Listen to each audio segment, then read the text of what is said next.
First, be a man. The great need at this hour is manly men. We want no goody-goody piety. We have too much of it. We want men who will do right, though the heavens fall, who believe in God, and who will confess Him. Reverend W. J. Dawson.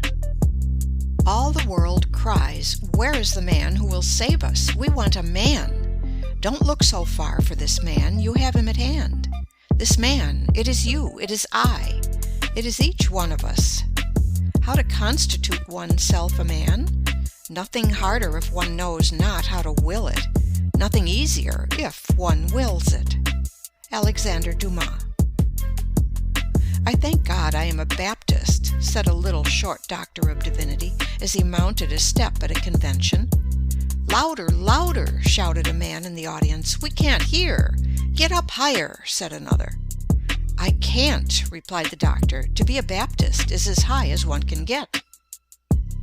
But there is something higher than being a Baptist, and that is being a man. Rousseau says, according to the order of nature, men being equal, their common vocation is the profession of humanity, and whoever is well educated to discharge the duty of a man cannot be badly prepared to fill any of those offices that have a relation to him. It matters little to me whether my pupil be designed for the army, the pulpit, or the bar. To live is the profession I would teach him. When I have done with him, it is true he will be neither a soldier, a lawyer, nor a divine.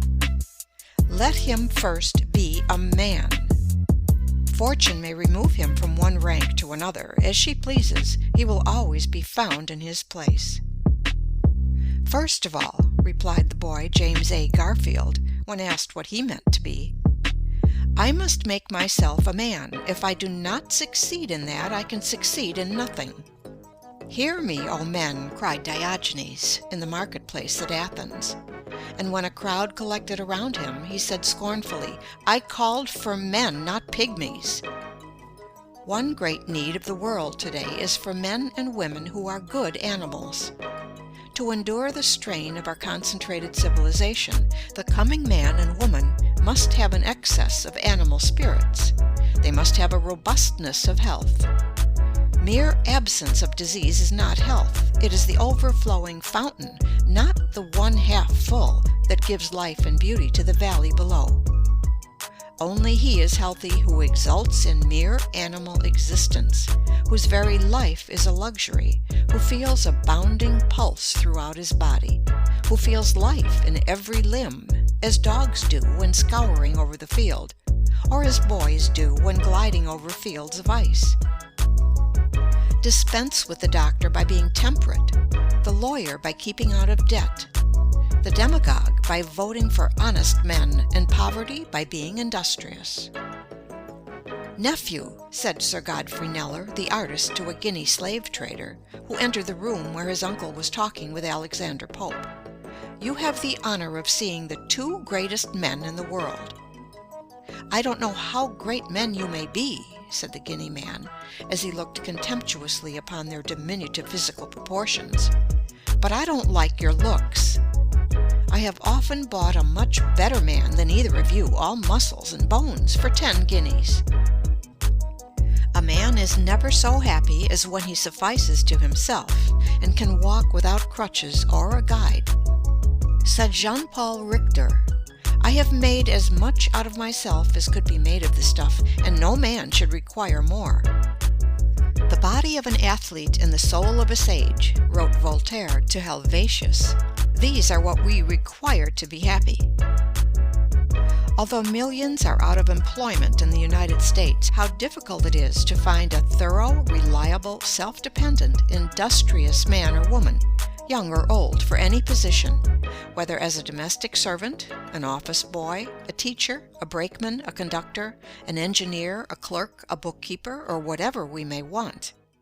It is almost impossible to find a really competent person in any department, and oftentimes we have to make many trials before we can get a position fairly well filled. It is a superficial age. Very few prepare for their work. Of thousands of young women trying to get a living at typewriting, many are so ignorant, so deficient in the common rudiments even, that they spell badly, use bad grammar, and know scarcely anything of punctuation. In fact, they murder the English language. They can copy, parrot-like, and that is about all. The same superficiality is found in nearly all kinds of business.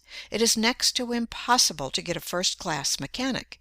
He has not learned his trade, he has picked it up, and botches everything he touches, spoiling good material and wasting valuable time. In the professions, it is true, we find greater skill and faithfulness, but usually they have been developed at the expense of mental and moral breadth. The merely professional man is narrow. Worse than that, he is in a sense an artificial man, a creature of technicalities and specialties, removed alike from the broad truth of nature and from the healthy influence of human converse.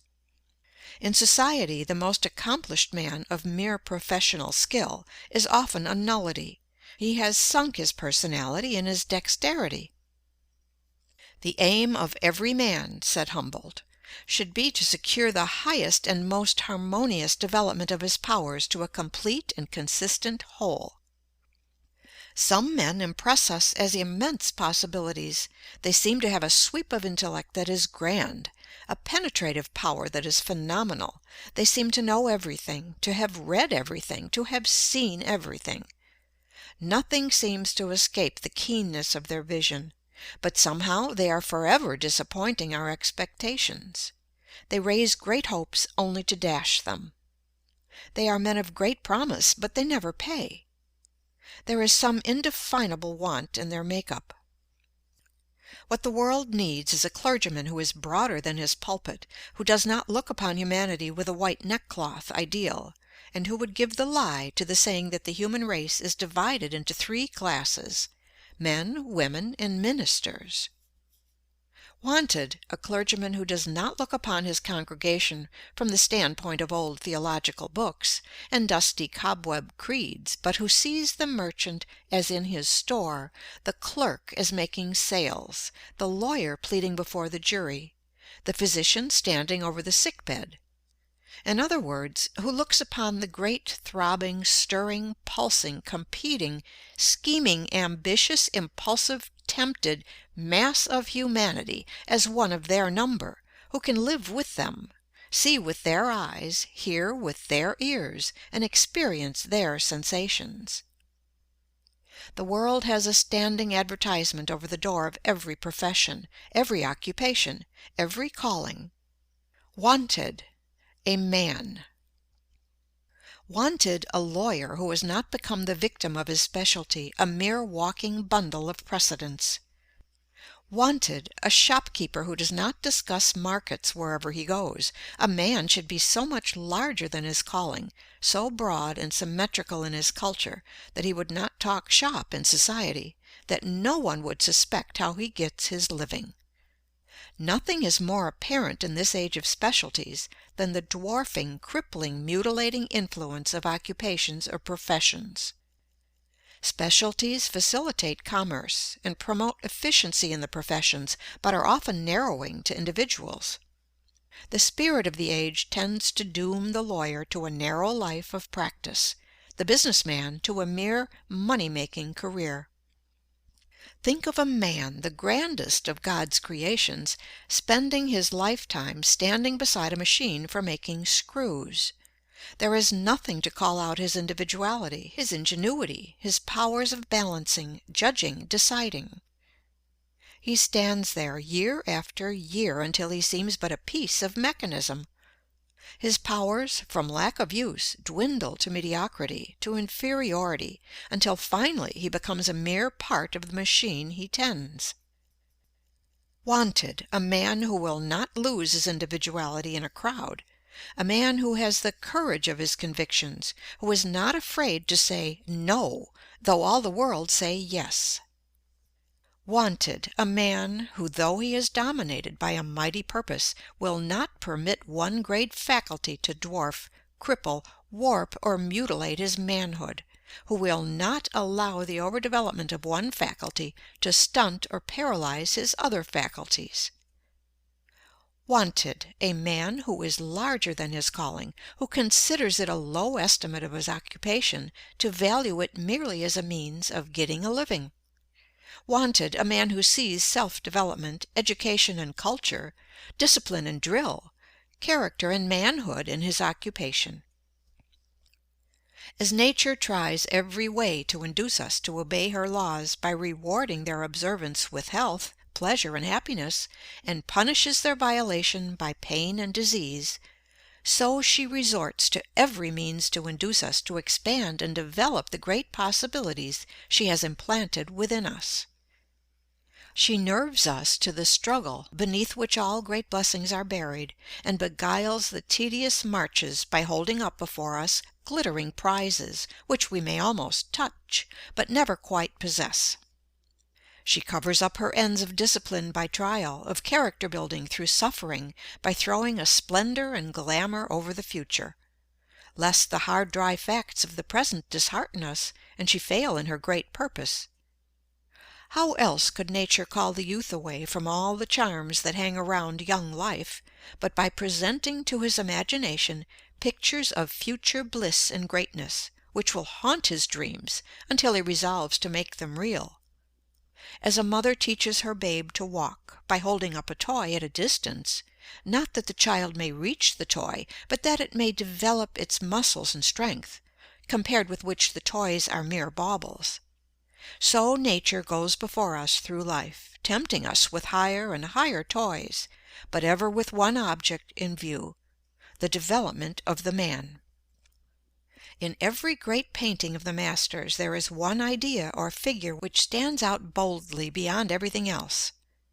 Every other idea or figure on the canvas is subordinate to this idea or figure, and finds its real significance not in itself, but, pointing to the central idea, finds its true expression there. So in the vast universe of God every object of creation is but a guide board with an index finger pointing to the central figure of the created universe, man. Nature writes this thought upon every leaf. She thunders it in every creation. It exhales from every flower. It twinkles in every star. Open thy bosom, set thy wishes wide, and let in manhood, let in happiness. Admit the boundless theater of thought from nothing up to God, which makes a man. Young. End of Chapter 1. Recording by Pamela Krantz.